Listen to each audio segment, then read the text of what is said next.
금주에 이제 설 명절입니다. 가기도 하고 오기도 하고 또 대소가 가족 친지들 인척들 모이실 때 주님 주시는 또 큰 은혜가 있길 바랍니다. 사람이 이 땅에 태어나서부터 하나님 앞에 부름받는 순간까지요, 누군가의 도움이 없이는 살 수가 없습니다.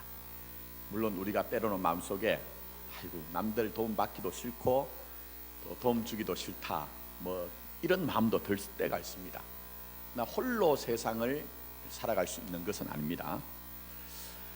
예를 들면 태어나서는 부모님의 도움이 필요하죠.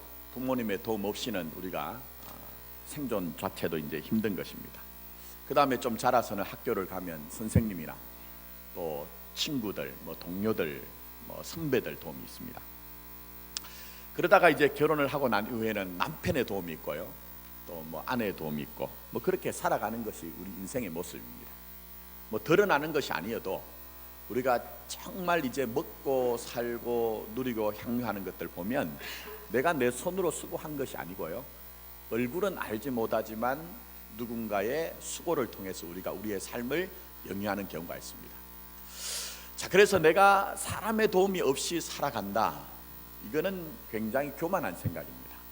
건강한 마음은 내가 때로는 적절하게 도움도 받고 도움도 줄 수 있는 그런 삶이 되어야 된다는 것이죠. 자, 그러나 또 하나, 내 인생은 사람의 도움으로만 살아가야 되겠다 생각한다면 믿음의 사람이 아닙니다.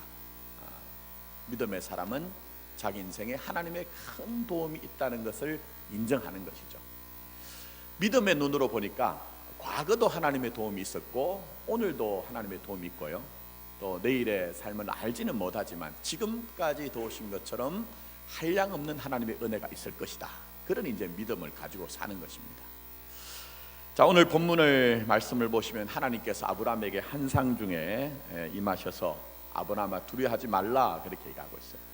두려워하고 있다는 거예요, 여러분. 두려워하지 말라.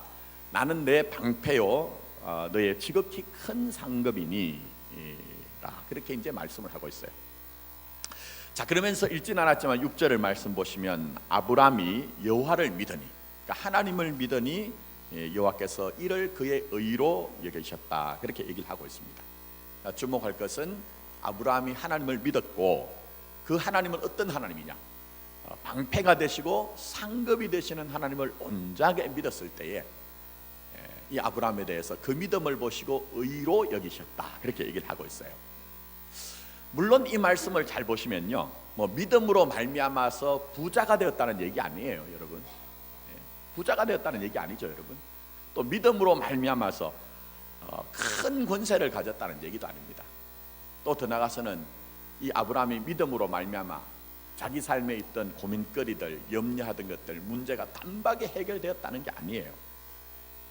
그러나 하나님께서 보실 때에 이 아브라함이 의롭다는 것입니다. 특히 의롭다는 말은 째닦아라는 말입니다. 근데 가장 기초적인 의미는요, 충성스럽다는 거예요. 충성스럽다, 신실하다, 온전하다 이런 뜻입니다.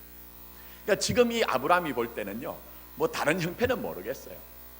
그러나 하나님이 오실 때에 그가 정말 그 믿음으로 말미암아, 야, 너 참 충성스럽구나, 신실하구나, 그 정도면 됐다, 이렇게 주님이 지금 아브라함을 보고 계신 거예요. 여러분, 이게 얼마나 소중한지 아십니까, 여러분?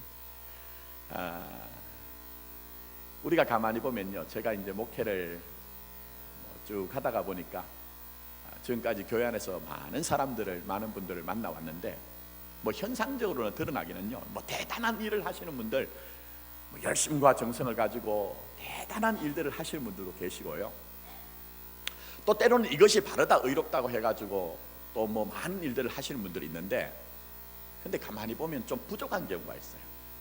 부족한 경우가 있습니다. 왜 그럴까? 가만히 살펴보면 그분에게 있는 충성의 대상이 하나님이 아닌 경우가 있어요. 그가 정말 신실하게 살아가는 것처럼 보여지는데 자기 자신에 대해서, 세상 사람들에 대해서는 신실한지 모르지만 살아계신 하나님을 의식하고 살아계신 하나님과의 관계에서 신실하지 못한 경우가 있어요.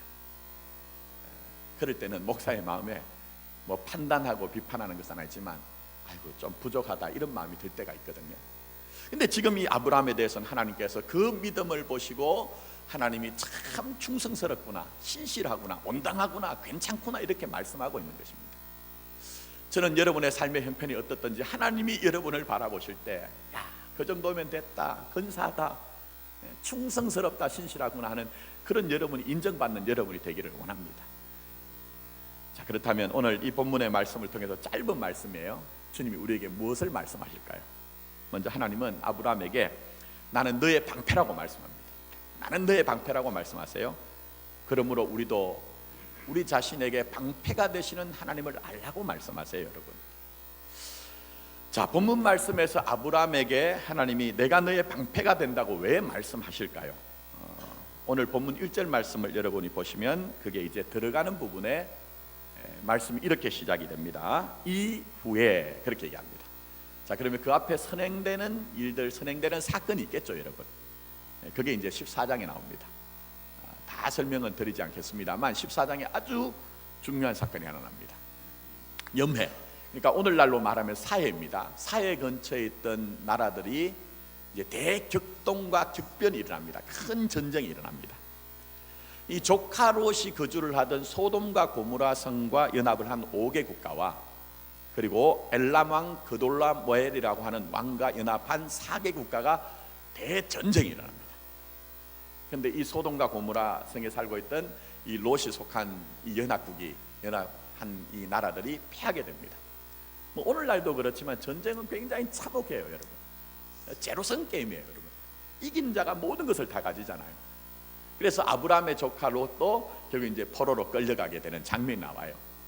근데 그 소식을 들었던 아브라함이 그래도 그 섭섭한 마음이 있을지 모르지만 혈육의 정 때문에 자신의 가병 318명을 데리고 가서 이 조카 롯을 구출해 오거든요.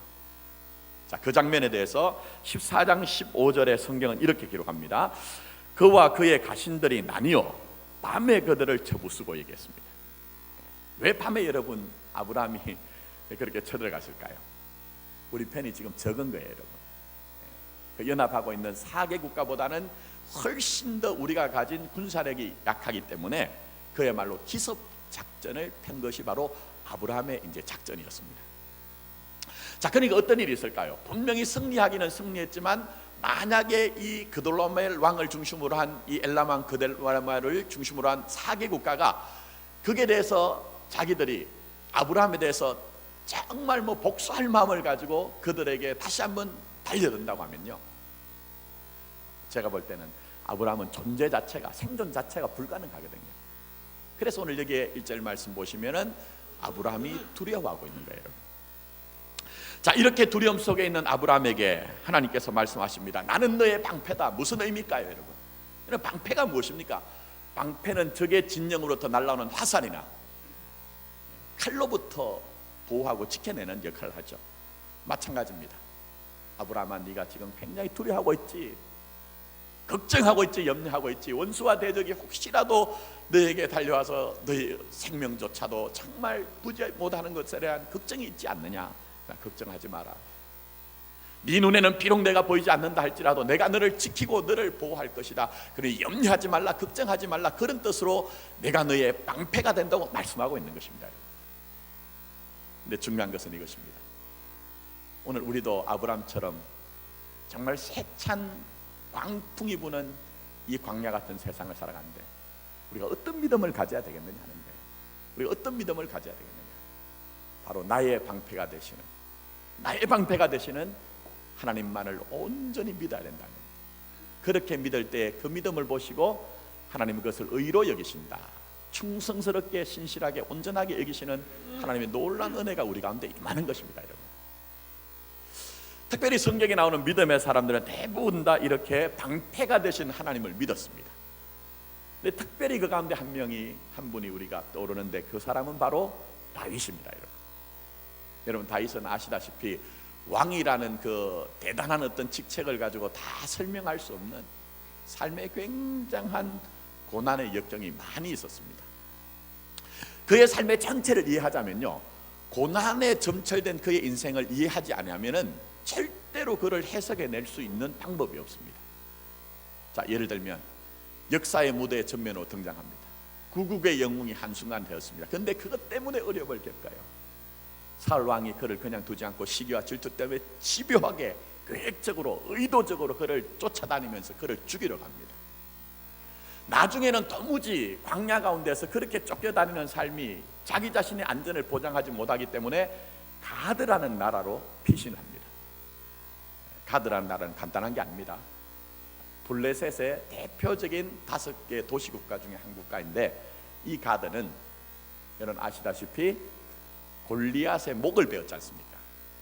그 거인 골리앗의 고향이 어디냐 하면 가드예요, 여러분. 가드예요. 어쩔 수 없이 불가피하게 선택한 그 선택이 가드라는 곳에 가서 이제 몸을 피신합니다. 어쩔 수 없는 거예요. 자, 그런데 거기에 갔더니 그 가드 왕 아기스의 신하들이 이 다윗의 정체를 눈치를 채게 됩니다. 그래서 가드 왕에게 얘기합니다. 왕이시여, 저기 있는 저 사람이 보통 사람이 아닙니다. 사울은 천천히요 다윗은 만만히로 했는데 그 다윗이 바로 저 사람입니다. 우리의 철천지 원수입니다라고 고자질을 합니다. 그런데 다윗의 입장이 어떨까요? 철체절명의 위기를 당한 거예요. 철체절명의 위기.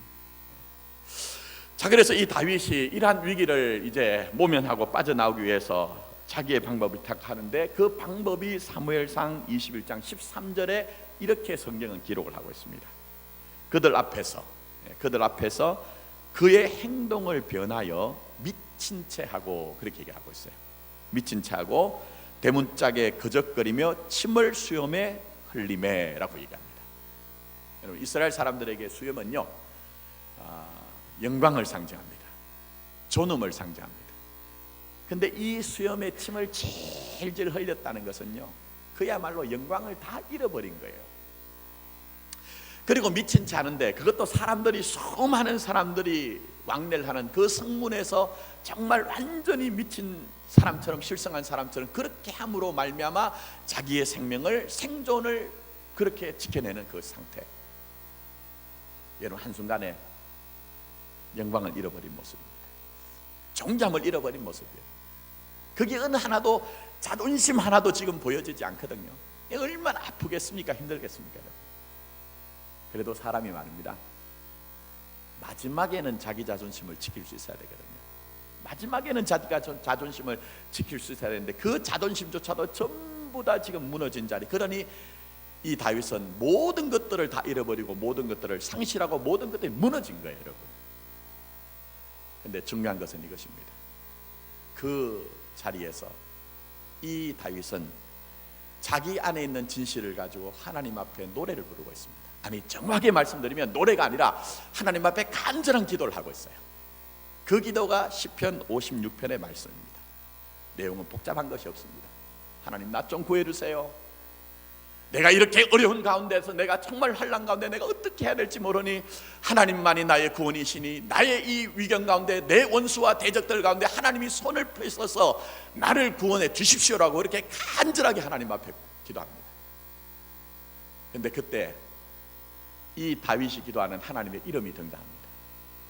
우리말 성경에는 나타나지 않지만 이 다윗이 기도할 때 엘로힘 하나님의 이름을 부릅니다. 어떤 하나님이라고요?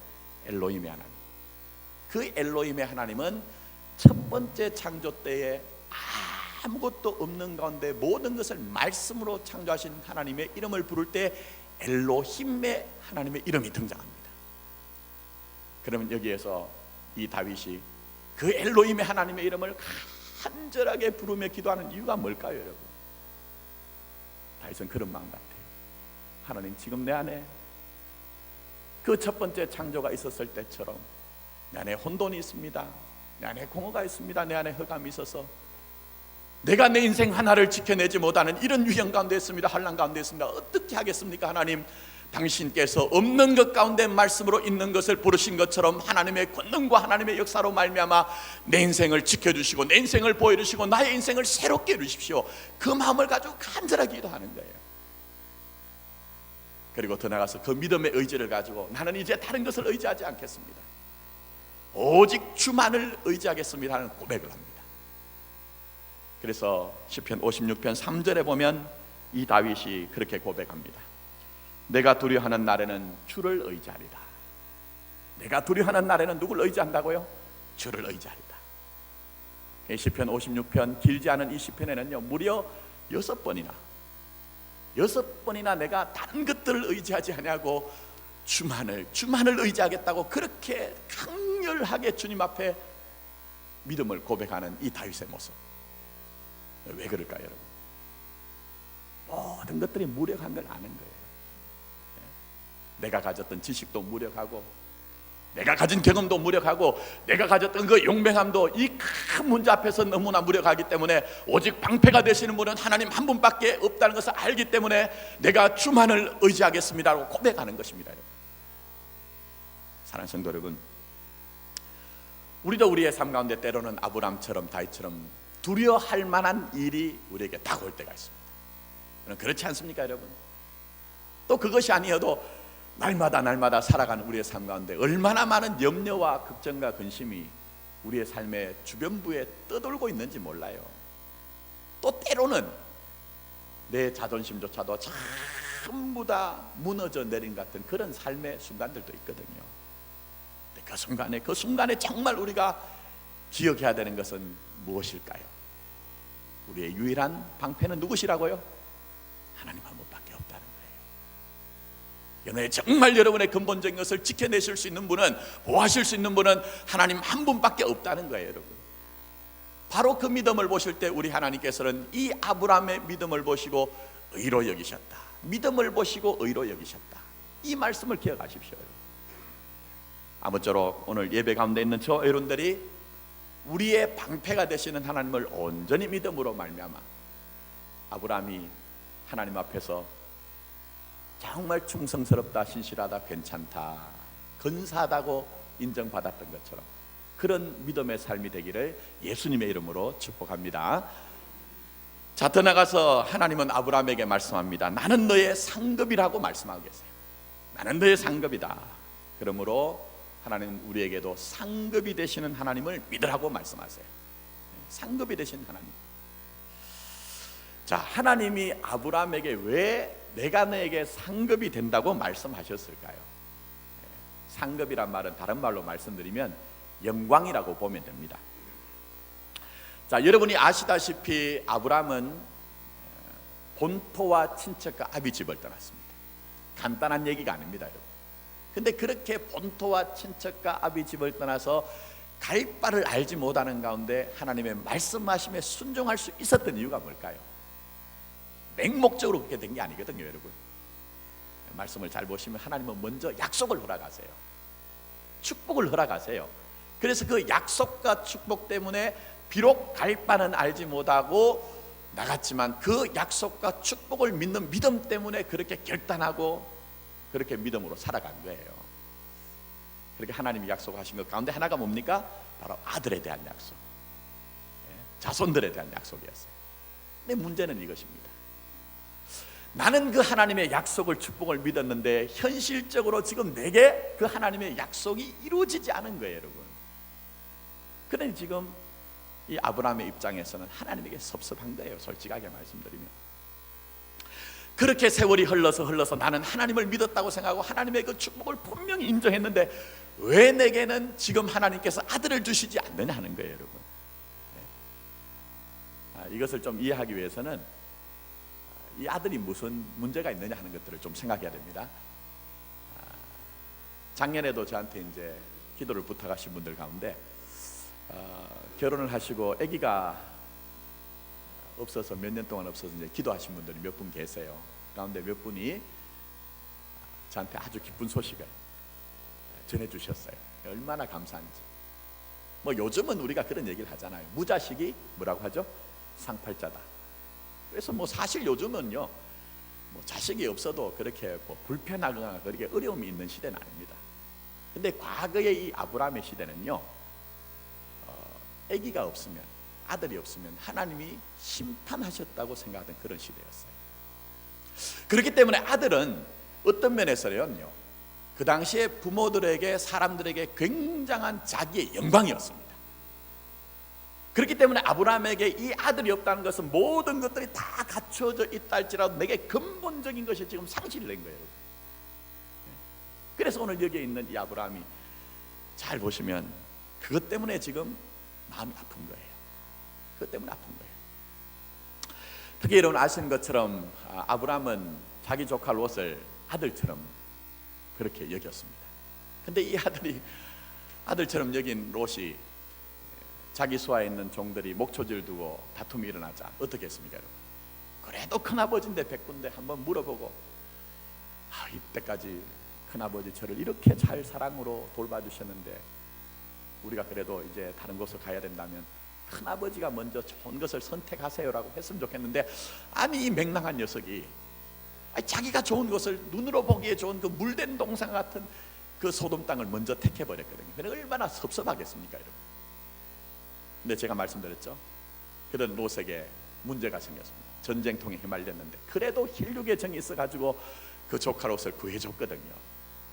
근데 또 제 갈 길을 가거든요. 그러니 마음이 참 어려운 거예요, 지금 이 아브라함이요.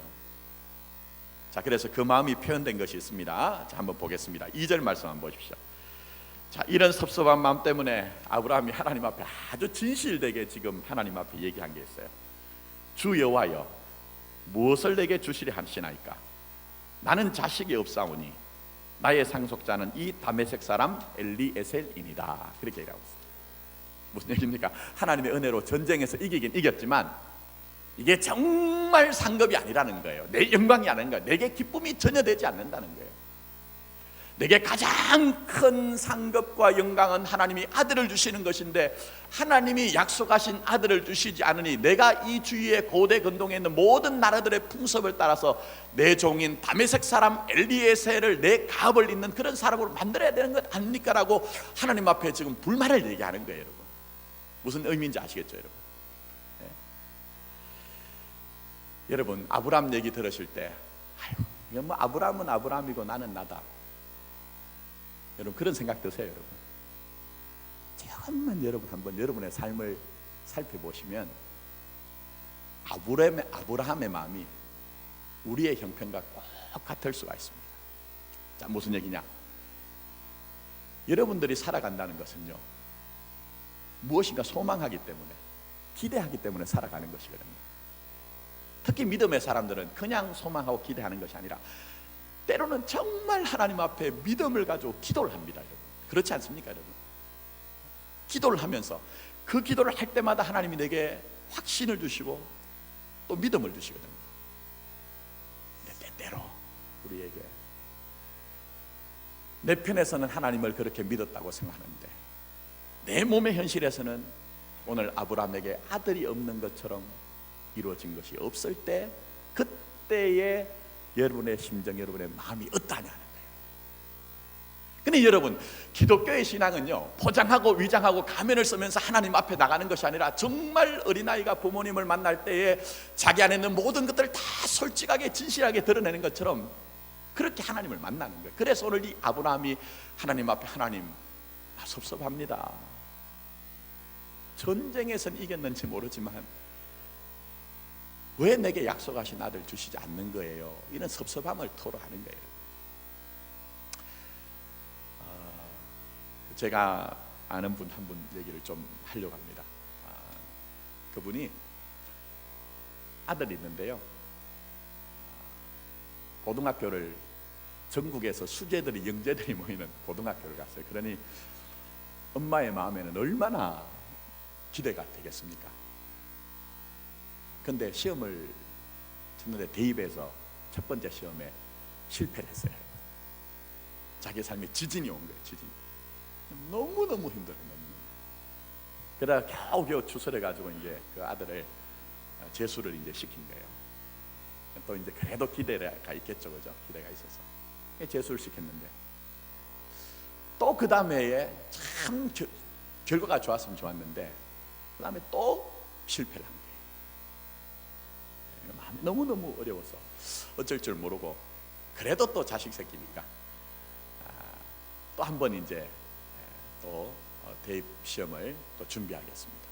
이제 나이가 좀 되니까 결국 이제 공익에 보내면서 이렇게 하고 있는데, 그 얘기예요.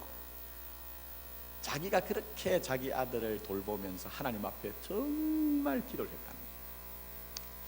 뭐 남편이 사업에 좀 어려움을 겪기도 하고 살면서 뭐 이런저런 일을 겪지 않은 것이 아니기 때문에 그런 것들은 다 지나왔다는 거예요. 그냥 다 지나왔다는 거예요. 그런데 내 아들이 그 문제 때문에 아파하고 내 아들이 그 문제 때문에 무너지고 내 아들이 그 문제 때문에 반응하는 그 모습을 보면서 자기 속에서 어떤 생각이 느낌이 쑥 올라오냐면, 하나님 이게 뭐예요? 하나님 이게 뭐예요? 도대체 내가 그렇게 하나님을 믿었는데 왜 내 삶의 현실에선 이런 일이 있는 거에 하는 그 마음이 멈춰지지 않더라는 거예요. 여러분, 오늘 예배 가운데 있는 분들 가운데도 그런 분들 계시죠? 여러분, 정말 소망하고 기대하던 일들이, 믿음으로 구했던 일들이 다 이루어지던가요? 아브라함처럼 우리에게 그런 일들이 있더라는 거예요. 그럴 때 여러분, 우리의 마음은 어떠하느냐 하는 거예요. 물론 우리가 우리의 믿음이란 것이 믿어보니 날마다 하하호 해하고 사는 것은 아니지만, 우리의 기대는요, 아니 믿음으로 구하라고, 믿음으로 찾으라고, 믿음으로 그렇게 두드리라고 말씀하시고, 그러면 구하여지고 찾아지고 문이 열려진다고 했는데 왜 내가 원하는 때에 원하는 방식으로 그런 일이 일어나지 않느냐 하는 거예요. 그래서 지금 아브라함이 섭섭하기도 하고 아프기도 하고 힘든 거예요. 그런데 그 아브라함에 대해서 하나님이 말씀하신 것이 있습니다. 내가 너의 뭐가 된다고요? 상급이야. 내가 너의 진짜 상급이 되고 영광이야. 그래서 하나님이 우리에게 이런 일들을 통해서 자꾸 배우게 하는 것이 있습니다. 그게 바로 신앙의 역설이에요, 여러분. 우리의 삶에 일어나는 모든 일들을 통해서 우리에게 깨닫게 하기를 원하는 것은 바로 안 되는 일 가운데 결국 되어지는 일이 있다는 것입니다. 다 무너져도 하나님이 세우시는 일이 있다는 것입니다. 다 떠나가도 내게 남는 것인데 그게 바로 내가 너의 상급이야. 하나님만이 우리의 상급이 되시고 영광이 되신다는 사실, 그 한 가지만을 인정하고 그 한 가지만을 믿게 하는 것이 하나님의 역사요, 하나님의 그 일하심이라는 것을 우리에게 말씀하고 있는 거예요. 여러분, 지금까지 살아오시면서 어떤 일들이 있습니까? 여러분, 정말 여러분 안에 있는 중심의 진실을 가지고 하나님을 만나보시기 바랍니다. 그럴 때 그 일들의 의미가 새롭게 다가올 것입니다. 아, 하나님, 내가 이런 저런 일들 속에서 시줄과 낫줄 같은 역겨워져온 그 삶의 현실들 속에서 진짜 내게 상급이 되고 영광이 되는 것은 하나님 한 분밖에 없다는 것을 알게 하셨습니다. 깨닫게 하셨습니다. 이제는 내가 세상에 있는 영광을 구하지 아니하고 그 하나님의 영광을 구하는 인생을 살겠습니다 하는 것들이 우리 속에서 우리가 자원하여서 의지적으로 그것이 탄성으로 나오게 하는 것이 하나님의 은혜더라는 것입니다. 그래서 오늘 말씀 보시면 하나님이 내가 너의 상급이 된다는 그 말씀을 하실 때는요, 어떤 면에서는 하나님이 이 짧은 말이지만 그 말씀 속에서 이런 마음이, 하나님의 심정이 내포가 되어 있는 것 같아요. 아브라함아, 너 진짜 나를 상급으로 삼아서 살아왔니? 너 믿음으로 산다고 생각을 해서 정말 나를 상급으로 영광으로 생각을 해서 나를 쫓아왔다고 너가 생각하니? 내가 너에게 아들을 주겠다고 해서 너가 갈 바를 알지 못한 가운데 나를 따라온 거 참 기특한 일이다만, 정말 내가 너에게 약속으로 준 아들 때문에 이곳까지 왔니? 너 조카로 생각해봐. 너 조카로서 뭐니? 너가 조카로서를 아들처럼 생각했잖아. 근데 그 조카롯이 정말 너에게 상급이 되고 영광이 되고 너에게 유업이 되더냐? 너의 상급이라고 생각했던, 영광이라고 생각했던 그 롯이 떠날 때 너가 얼마나 아파하고 힘들었니? 그러니 이 땅에 있는 것들은 어떤 것도 상급과 영광이 안 되는 것이야. 근데 이제 또 너의 종 엘리에셀을, 너의 가업을 잇는 그 사람을 세우겠다고? 그 엘리에셀이 정말 너에게 영광이 되고 너에게 상급이 될 줄 아니? 아니, 한 걸음만 더 나가서 생각해보자. 지금은 너에게 육신의 아들 없지만 그러나 내가 너에게 아들을 줄 것인데 그 아들도 너에게 정말 상급이 되고 영광이 된다고 생각하니? 아니야. 그 아들조차도 너에게 진짜 상급과 영광은 아니야. 그 아들을 줌으로 말미암아 내가 너에게 정말 알게 하고 깨닫게 하고 싶은 것은 나 자신이 너에게 상급이고 나 자신이 너에게 영광이기 때문에 너는 나만을 바라보고 나만을 소망해야 되는 것이야. 그것을 말씀하시기 위해서 내가 너에게 뭐라고요? 상급이야. 그렇게 말씀하시는 거예요. 그래서 아브라함을 통해 보여주는 성도의 삶은요, 다른 것이 아닙니다. 세상의 영광과 상급이 아닌 하나님이 주시는 상급과 영광을 따라 사는 삶, 쫓아가는 삶, 그것이 바로 우리에게 있어야 된다는 것입니다. 그래서 여러분, 결정적으로 창세기 22장의 모리아산에서 아브라함이 큰 시험을 당하잖아요. 큰 시험. 그 시험의 내용이 뭡니까? 진짜 내게 영광이 뭐냐 하는 거예요. 진짜 내게 상급이 뭐냐 하는 거예요. 그래서 그 산에서 아브라함이 시험을 통과한데, 그 시험을 통과했다는 의미가 뭡니까? 아브라함이 인정한 겁니다. 하나님, 내게 생명과 같은 이삭도 내게 진짜 상급이 아닙니다. 나보다 더 큰 의미, 내 정보보다 더 큰 의미라고 하는 이 이삭도 내 영광이 아니네요. 당신이 내게 상급이고 영광이기 때문에 이 아들 드리겠습니다 할 때에 하나님이 그 믿음을 보시고 됐다, 그렇게 말씀을 하시는 거예요. 여러분의 삶에 시험이 있습니까? 우리 교회 나오셔서 여러분이 여전히 그렇게 여러분의 평생 동안 신앙생활을 하셨는데 여전히 우리 교회와 여러분의 상관에 시험이 떠나지 않습니까? 시험에 승리할 수 있는 유일한 비결은 하나밖에 없습니다. 진짜 상급은, 진짜 영광은 누구시라고요? 하나님 한 분밖에 없다는 것을 인정할 때, 비록 현상적으로는 시험이 있을지 모르지만 내가 그 시험을 딛고 승리하는 인생을 살 수가 있는 것입니다. 여러분 한번 잘 생각해 보십시오. 여러분 지금까지 살아오신 인생의 길을 잘 한번 생각해 보세요. 그냥 감각 없이, 깨달음 없이, 깨어있음 없이 신앙생활 하지 마시고 하루하루 살아가실 때 정말 우리에게 신앙의 의미가 무엇인지 한번 생각해 보십시오. 다시 한 번 말씀드립니다. 신앙은 부자 되자는 얘기도 아닙니다. 신앙은 내가 신앙생활 함으로 말미암아 명예와 권세를 얻자는 얘기도 아닙니다. 심지어는 신앙생활을 하면서 내게 있던 문제가 해결된다는 얘기도 아닙니다. 그러나 중요한 것은 결국 신자 인생에게 아브라함만 그런 것이 아니라 진정한 상급과 영광은 하나님 한 분밖에 없다는 것을 배워가는 것, 그것이 바로 믿음 생활하는 것입니다. 그래서 바울은 우리에게 빌립보서 3장 14절에 표대를 향하여 그리스도 예수 안에서 하나님이 위에서 부르신 부르심에 뭘 쫓아간다고 했죠? 상을 따라가노라, 쫓아가노라고 얘기한 거예요. 내가 지금까지 이 땅에 그림자 같은 허상과 같은 진짜 상급과 영광이라는 것을 그렇게 분주하게 쫓아갔다면, 달려갔다면 그것이 전부 다 아닌 것을 알고 우리에게 영원한 것, 생명이 되는 것을 알고 그것을 따라가는 것이 신앙이라고 우리에게 말씀하고 있습니다. 이제 말씀했습니다. 저는 다윗을 너무너무 좋아합니다. 왜냐하면 현실에 뿌리 박은 영성을 가지고 있기 때문입니다. 관념적인 신앙이 아니라 여러분 땀이 배어있고 눈물이 배어있는 그 삶의 현실 속에서 하나님을 만났거든요. 근데 시편 39편 6절부터 7절에 다윗이 이런 얘기를 합니다.